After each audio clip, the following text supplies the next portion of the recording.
আমি ঠান্ডা খাই মুরগির আন্ডা, ঈশ্বরে লাগছে বহুত ঠান্ডা। সৌদি আরবের কফিলের যন্ত্রণায় 1971 সালে আমার দাদা পরদাদারা বাংলাদেশে এসে বসবাস করছিল। থ্যাংক ইউ দাদা। দাদা যদি সৌদি না ছাড়তো এতদিন কফিলের ছেলেপেলের পেটে চলে যাইতাম।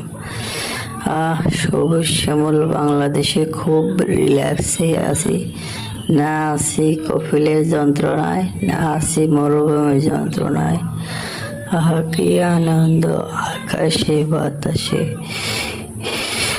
এই মন্ত্রী, এই মন্ত্রী, এই মন্ত্রী, সারাদিন মন্ত্রিসভার কাজকর্ম বাদ দিয়ে শুধু টিকটক দেখলেই হবে।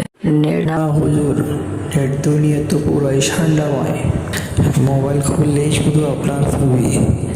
তাই নাকি? কে ফোন দিল?